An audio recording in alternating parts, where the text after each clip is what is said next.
Awesome. Okay, so welcome back, everyone. We're kind of on a roll now with the Care by Christie's Share the Care Show, the Resources Within Reach series. And for those of you that are brand new, just tuning in for the first time, CARE stands for Creating a Roadmap for Elder Care. And the mission is to connect family caregivers to resources that are within reach, right here in our community, able to help support and navigate with them so that they don't have to do this alone. And each and every Thursday through the end of March, I will be here live with my favorite resources, sharing with you what they offer, who they are, why they do what they do, so that you can feel supported and know that things exist for you. So this is so exciting for me because Stephanie and I, so we've met a couple times. I think we've only met once in person, but we are very connected. And real quickly, let's just talk about our matching attire. Yep, let's talk about that. And before Stephanie introduces herself and kind of like gets right to it with us, we just learned right before this that we are the exact same Enneagram. We are both a 3-wing too. Fascinating. Matching Enneagrams, matching shirts. We're here for it, folks. We're here. So Stephanie, thank you so much for being here. Yes, thank you so much for having me. I've really enjoyed following your path. I mean, everything that you do is so inspiring to me. Things you do to help people. I'm just so excited to be here and wear the same shirt as you. I know. We couldn't have planned that. We couldn't have planned it. So I do want to kind of just share with people that are tuning in or catching the replay or maybe just listening on the podcast platforms of their choosing. So the flow of this is I really want to take a deep dive of personally getting to know Stephanie, why she's with CapTel, what CapTel even is. It's caption telephones. I need to like spell it out sometimes. But what it is, how people can access it, and just kind of the nitty gritty. So if you don't mind, I would love if you would take it away and just kind of share with us your background, your story, what led you to CapTel. Yeah, I'd love to. So I have been Indiana's outreach educator for CapTel for 5.5 years now. I can't believe I'm saying that. Time has just flown. Yeah, it is. So I previously worked in retail. I was a retail manager. Didn't really feel like I got what I needed out of it. I wanted to help people. I've always been, connected to people and just wanted to be of service to others. I didn't really ever know what I wanted to do. I knew I wanted to be good at it and I knew I wanted to help people. So I met my boss at a career fair, just kind of a general career fair. And I connected with CapTel really quickly. He had one on display on the table. I'll show it to you shortly. Yay! I didn't even expect show and tell. I immediately understood it and saw its benefit because it would have been a great thing for my family. My grandpa had significant hearing loss my whole life. He struggled in person, but he especially struggled over the telephone. And I remember calling over there and my grandma would answer the phone. And then if I wanted to talk to Papa, she'd, yell at him and there'd be a lot of yelling. And it was I just always imagined it being really frustrating. That you couldn't do something so seemingly simple as use the telephone. He was such a proud man, and it was hard not to be able to talk to him and connect with him. It was one of those things where you just go to their house. It was so much easier to just do the phone call thing. Sure. So I connected with it immediately, unfortunately too late for it to benefit our family. But I see my Papa in so many of my clients, and I'm just so grateful to be able to connect families in the way that this makes possible. So that's kind of my why I'm here. Fascinating. I actually don't believe that I've heard your full story. Like the whole random job fair, that's fascinating. And a fun fact, so my dad also had severe hearing loss and wore hearing aids, and proud men especially will choose to not wear said hearing aids. And so I would go to my dad's and be yelling at him, the similar yelling that your grandma was probably experiencing. And then I would go home to my mom and she'd be like, why are you yelling? This makes sense. Maybe this is just why I'm loud. I've been trying to just, make sure I'm heard. So that is just really interesting. And because, I don't know, I think about those conversations with him on the phone and how difficult in person that was to navigate. And he was not old by any means, and so it's not necessarily an age barrier either. And then there was something else that you mentioned about just going in person. Like, okay, well, I'll just drive to their house. And so in the world that we're living in right now, that is not necessarily always doable or the safest. And so I'm super excited I want to learn all the things. I know some of the things, but I want to know what it is. Okay. Well, CapTel is short for CaptionedTelephone, as you mentioned. I have one right here just to show you because got my little oh my goodness conversation. So this is exactly what it would look like for somebody using the telephone. Okay. They would hear better, so it's amplified and more clear than a traditional phone call. Sure. And they're also able to read every word, so they don't have to miss a thing. Amazing. Yes. So our clients are able to feel connected. They're able to have a phone call just like they're used to, with the added benefit of those captions, which, I mean, it's just words on the screen, but it's so much more than that. It's like, it's an opportunity to feel confident and to feel really connected and to be able to like relax and actually enjoy the telephone. For so many people with hearing loss, they have to focus and concentrate so hard on what they're hearing that they find themselves fatigued after a phone call.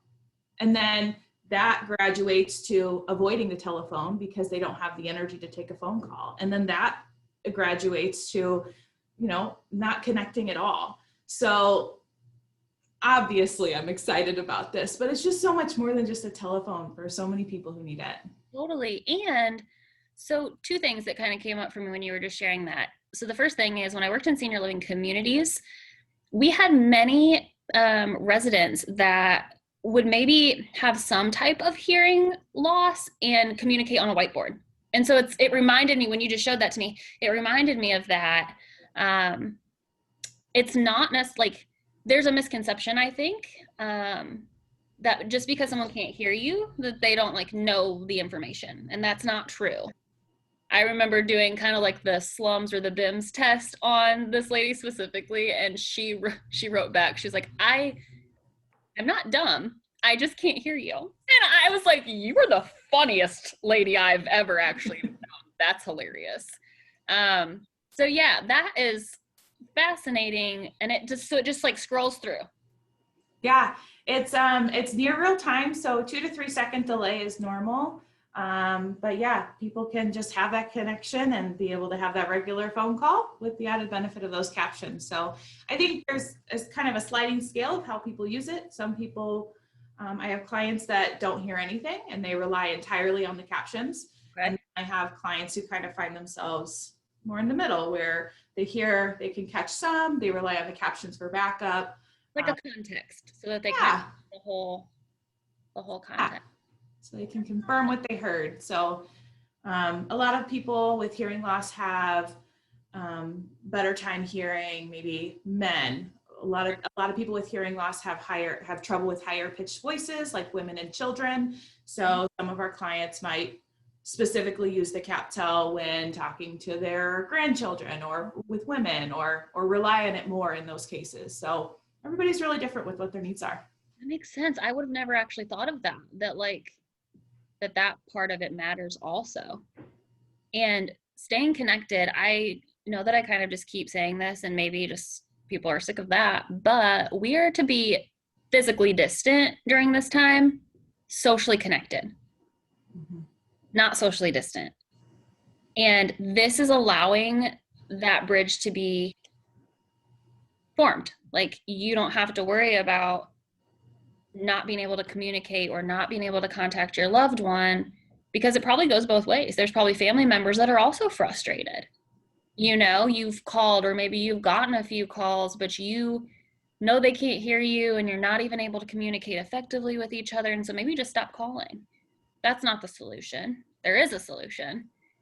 And I'm sure we're going to maybe just bounce all over the place, like I mentioned would happen. But I'm interested because I think of CapTel similarly to how I think of hospice, which I realize sounds insane, but it's because it's a benefit.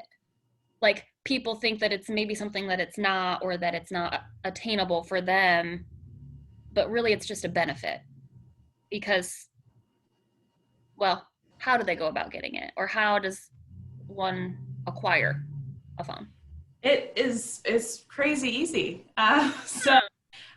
One thing we haven't talked about yet, which totally hot topic, CapTel is a no-cost program. So my clients, I'm being blown across the internet. So CapTel clients can benefit from having a CapTel phone at no cost.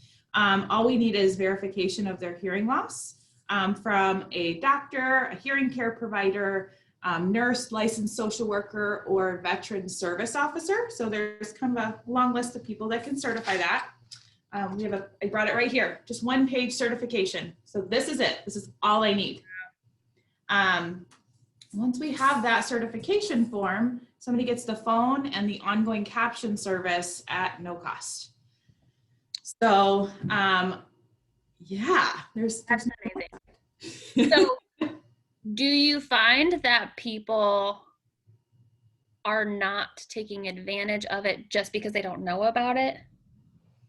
I think in most cases, I think also it's possible they just don't understand how the program works. Okay. So how it's funded, I think, is important as well. Okay. I think our biggest challenge is just education. Just people don't realize it's out there. Sure. This CapTel's actually been around for almost 20 years. Yeah. I do remember you sharing that, and I feel like I was equally as fascinated because, yeah, I don't know, I've worked in this space for 10 years. Mm-hmm. And like, how did I not know? Right. So yeah. how's like the average person, you know what I mean?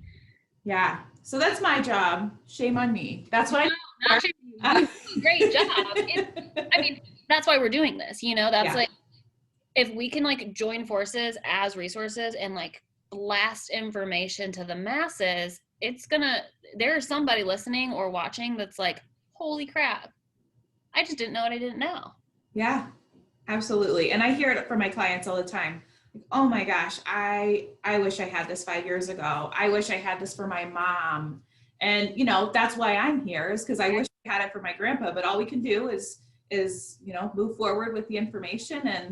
And his light is just shining right through you by doing that continuously. You know what I mean? That's like, that's his legacy, essentially. oh, that's so sweet. Yeah. I think of him often. Like I said, I see him in so many of my clients, and just like, I had a client email me the other day, and she said, she got the phone for her husband, and she said, our grandkids have started calling again because they stopped because they were so frustrated with how the phone calls were going, and they've started calling again. I'm just like, oh my God, like, this is why I'm here. Yes, it gave me goosebumps. That is good stuff. Good stuff. Oh, so good. Okay.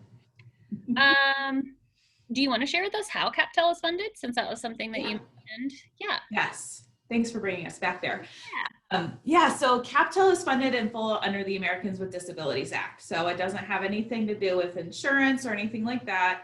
And the reason why is just because everybody should have equal access to the telephone, to being able to communicate via the telephone. And this program is how they accomplish that. So, yeah. So it's, okay. So, and we kind of have touched on it, but I would like to kind of go down the experience of, so someone's watching this or listening and they're like, okay, I'm ready. Like, what do I got to do? So could you walk us through like what that process looks like? Yeah, sure. So you can reach out directly to me. In fact, I would love that. And I just put this over our screen so that people that are watching, your phone number is right there at the bottom. Perfect. Yes. So yeah, reach out to me directly.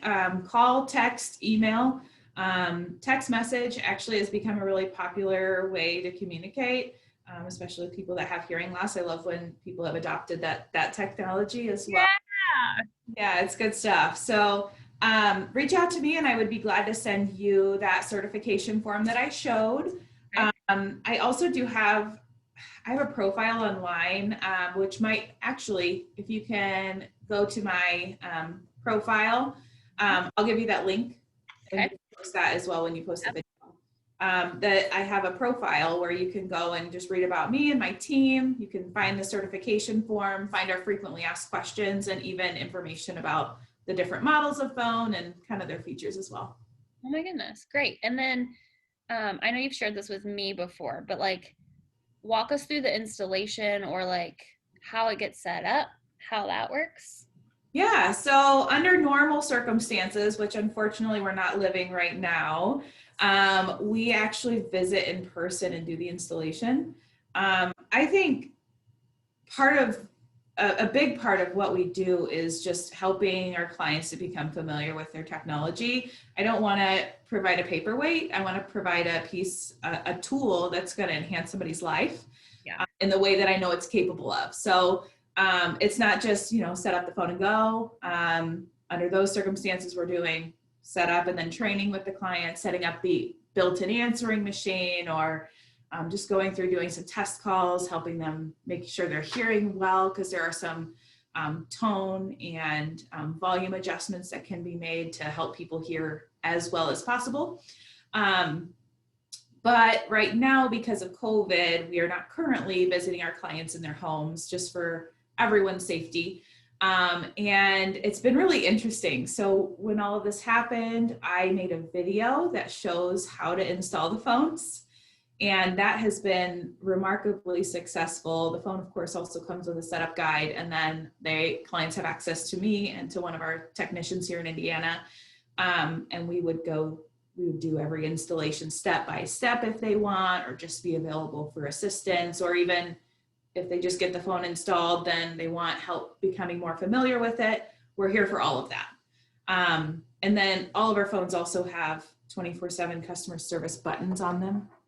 So like this is another model of the phone right here. Our clients can push that button, and 24/7, a real person here in the country answers that call. So kind of have covered from all directions. We've been doing it for 20 years, CapTel. Like we see you. We see you. Yeah, so that's kind of the accommodations we've made for COVID. My dedication to making sure that clients have what they need and just making sure they're successful with their phones, like that is absolutely unchanged. It looks a little different right now, but we all just have to accommodate and do the best we can, and it's gone remarkably well. I was just kind of like thinking in the back of my mind, like how, to me, what COVID has done for me is expanded my ability to reach more people.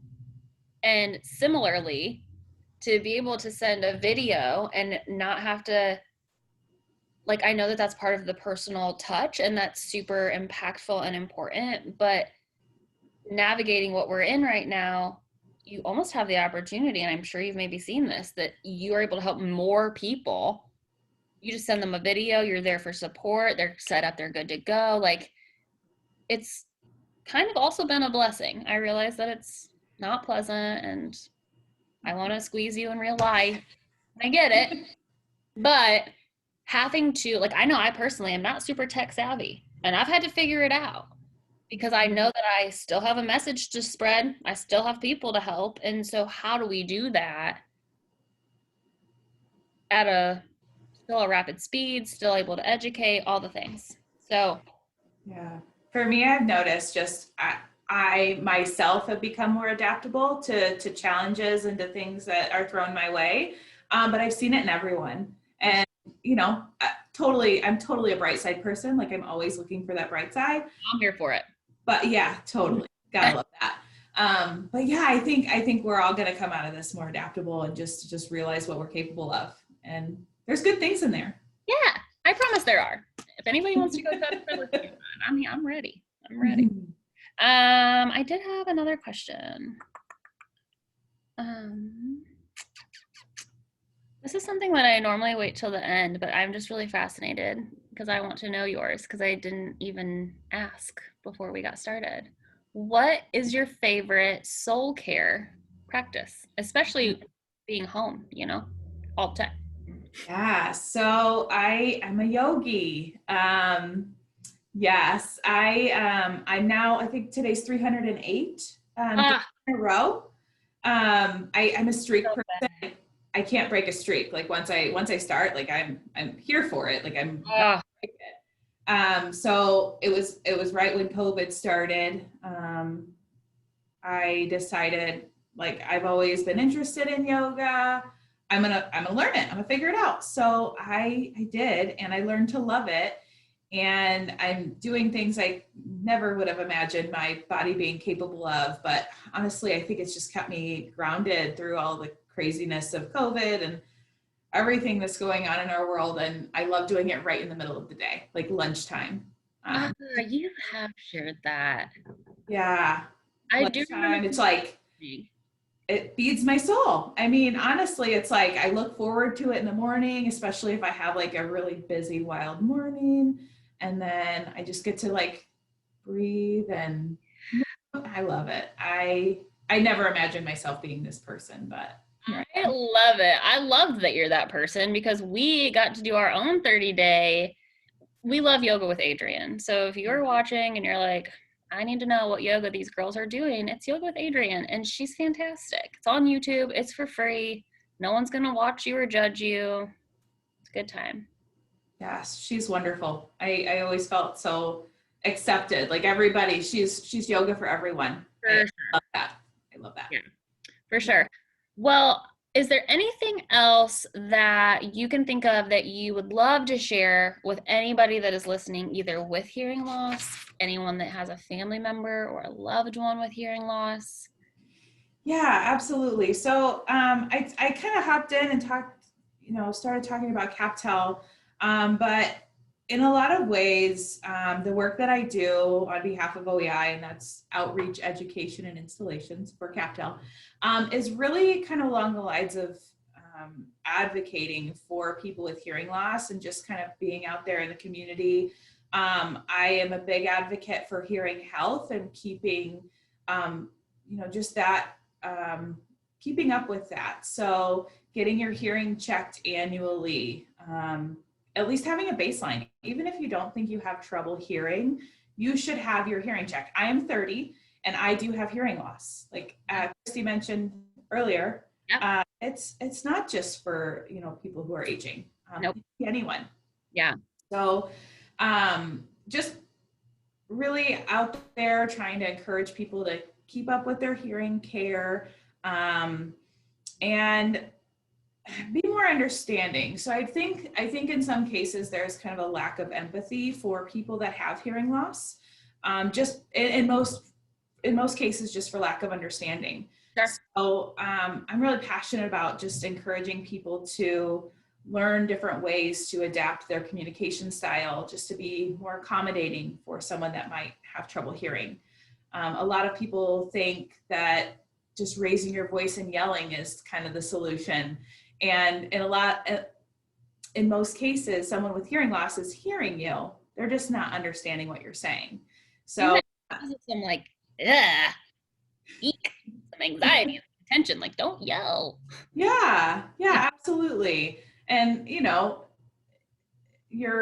message comes across differently when you're shouting it versus when you're calmly sharing it.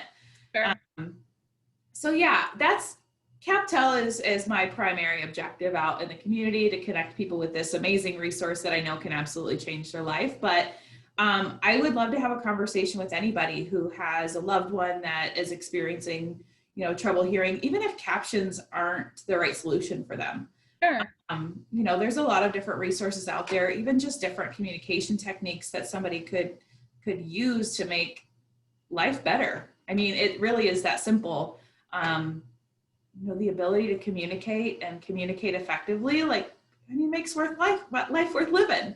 Yeah, it definitely Yeah. does. And I think that sometimes folks that are experiencing hearing loss without the proper support and education and resources, it can feel extremely defeating.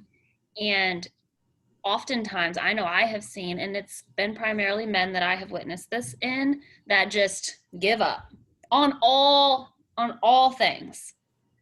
And anyone watching, and you also know how much I love to talk. I also love to be heard. And so I can't imagine the feeling of not being able to communicate effectively with the people that I love. And that would feel very heavy.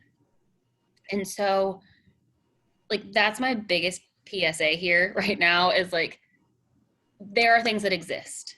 And life is meant to be lived in flow and with ease and with people wrapped around us and supporting us. We're not here to do it by ourselves. We shouldn't do it by ourselves ever. And so if asking for help is something that you struggle with, like, Stephanie is an angel baby and she will take such good care of you. Do not be scared. I promise she's great. And I think that knowing that that's like also part of my purpose of doing these interviews this way is that I very much know, like, and trust you, but I know that that is why people don't refer or why people don't get connected, because they don't even know someone. They don't know if they like them and they don't know if they trust them. And so by being able to be here together, you've had this opportunity to get to know Stephanie. You know the person. Like, I know you didn't hang out with her for 30 years, or have the same Enneagram or the same shirt as her, but it to me, it makes it feel more comfortable, to know the person that you're going to be ending up talking with and who's going to walk you through this process and not be handed off to multiple people. And something that you've really helped me with personally, and I'd maybe kind of like to just unpack that real quickly, is the vocabulary surrounding all of this. And what is preferred, or what is maybe like, maybe you just aren't educated on how to say that. Guilty. So could you maybe share that with us?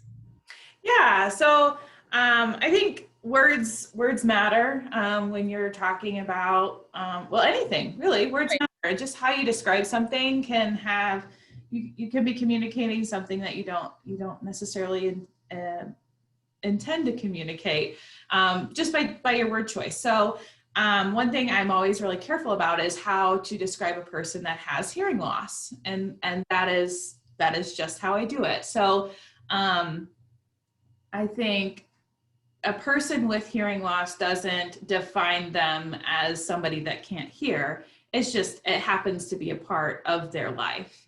Yeah. And that's just kind of where that comes from. The terms like hard of hearing are also considered acceptable, but I tend to stay away from that too. I just say a person with hearing loss, and I'm kind of including everybody when I say that. And it's such a broad group of people because everybody's experience is so different.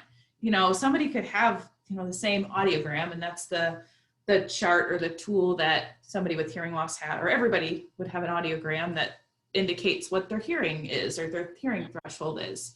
And somebody with the same looking audiogram can have a completely different experience than the other person. So, I just work really hard to treat people as individuals and work to describe them appropriately.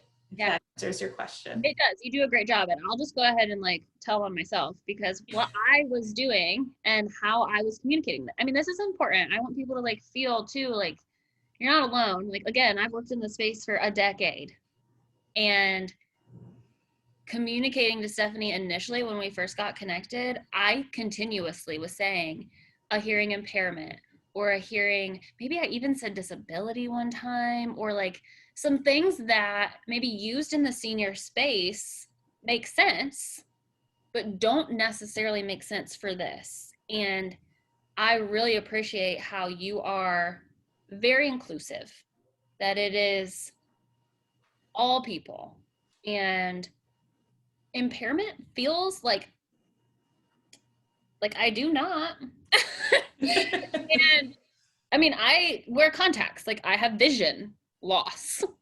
I don't have a vision impairment. I see you now just fine because I have a tool that allows me to see you. So don't feel alone if you're saying these terms and these words, but they do matter, and they matter when you're communicating to other professionals, when you are communicating to people specifically that have hearing loss, and to the family members of people that are experiencing this, you know? And so having a resource like Stephanie and like CapTel that feels safe and supportive, I think is crucial to being successful and having a life of abundance and ease and joy like everybody deserves to have. Everyone. Yep. And connection. That's my connection, an opportunity to feel connected. And something came into mind when you were just talking. Yeah. Just helping to people to feel included.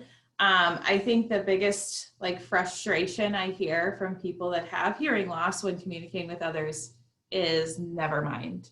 So when, you know, they've said something once, said something twice, and then never mind. That is one way to make somebody with hearing loss feel very, very discluded, is just to not put the effort in to help them to understand what you're saying. I myself experienced that, you know, somebody with hearing loss doesn't intend, they don't want to not understand you. It's not Right. selective hearing in most cases. It's you know, it's a true inability to hear at that moment. So instead of never mind, try rephrasing, try being really direct with your language, try facing the person, or maybe slowing down your speech a little bit, but just avoid that never mind. That was really helpful. Ooh, I want all your tips and tricks. I'm full of them. I mean, in 5.5 years, you know, I grew up with my grandpa, and you know, I learned and understood how to talk to somebody that has hearing loss. My clients will say, you know, if everyone talked like you, I would need this. I said, well, that's not how the world works. But yeah, it's really interesting, just the stories that you hear over and over, and the similarities you see between people. And just, you know, we're not all as different as we may think from one another. And that is definitely a theme. Yeah, that's interesting that you say that. That's like kind of why I started Care by Christy, is I was seeing the reoccurring theme with family caregivers that were coming to me in a community setting, literally hands in the air, like, hey, this thing just happened. I don't know. Please send help. Mm-hmm. And that's like where I found my sweet spot of connecting them and saying, okay, yeah, I will help you. And these are the people that can be an extension of the help that I'm going to provide. And similar to the clients that you are probably coming into contact with, a lot of these people feel like they're doing this 100% by themselves and have no one to lean on or reach out to or to just vent to, and not have somebody say, never mind. Mm-hmm. And so that's really interesting that there are so many people that are way more alike and navigating something so similar to someone probably right next to them that they don't even realize. Absolutely. Yeah, I see it so much. Craziness. All right. Well, I've loved this. I could talk CapTel with you for days. And all your tips and tricks. We need a tips and tricks sheet. Like a, you know, like Mm-hmm. I don't know, like a fun fact, I do have a lot of different hearing health handouts available. One of my favorites, so it's something that my organization provides, Sure. Just kind of as our dedication to advocacy for people with hearing loss. So one of my favorites, it's a two-sided form. I wish I had it right here. One side is tips for communicating with someone that has hearing loss, and the other side is tips for advocating for yourself as a person with hearing loss. So how to communicate what your needs are. Okay. I will make sure you have a copy of that. Yes, please do. And just so everybody knows, we didn't talk about this at the beginning, so I apologize, but I will be putting all of Stephanie's contact information in the comments of this video on Facebook and in the show notes of the podcast. And we will get you all of the links and the resources and the tools to take advantage of. I know I personally, even in preparing for this, had found so much information on CapTel.com. Like so many videos and just great resources. So, oh, sorry. So I think that that is super, super helpful. And I really just appreciate you. I appreciate your time. I appreciate you being here with me and sharing. Absolutely. Well, thank you so much for having me. And just one quick note, I know you can find a lot of stuff on CapTel.com, and I think people sometimes are inclined to just do things on their own when you can. But I really, really would love to have a conversation with any of you who think CapTel might be, or maybe you're on the fence, or maybe you think, I don't know, maybe I just want to know more about CapTel, because there's a lot of options. There's you know, a few different models to choose from. There's, you know, different ways to use it. And I would love to have a conversation and just be there to help figure out if CapTel is a good solution, or if maybe there's something else out there that might be better. That's kind of been my MO the whole time, is like, I want to help somebody find the tool that's going to help them live better. If that's CapTel, sweet, like that's great. But if it's not CapTel, I still feel great about connecting somebody with a resource that enhance their life in some way. So that's another one of the many, many reasons I absolutely love being connected to Christy, because I mean, you were just a wealth of information. And yeah, so give me a call, send me a text, an email, anything. This is my full-time job, and this is what I'm here for. So I hope to hear from anybody who's interested. All the people. And I would be interested. I know that I've done this with a few interviews, and there's no, obviously this is like a zero cost benefit. So like there's no need to like worry about that as being your obstacle. But I would love if people would even just like share the CBC code with you, or mention that they saw it here, so that we can just kind of know. And we want to really impact as many people as we can and help as many people as we can. And it's also one of my favorite reasons that I'm connected to you. I feel very passionate about that. I am here specifically to connect and to create. And so you had a very nice comment about my creations. I love doing that. And I don't know, it's just really great to have resources like you that are here in our community. So we all appreciate you. You're wonderful and great. And we will drop all this information in the comments. So if you have any questions, feel free to reach out to either of us. We're happy to help you, and we'll get you to one another if that's what you need. And if you don't have anything else, I think we'll wrap it up. We can always do this again and go a little bit deeper if that's what people are wanting and needing. So thank you all so much for tuning in. Thank you, Stephanie. I hope you all have a great evening, and I will see you back here next week at 6. Bye, guys. Thank you. You're welcome.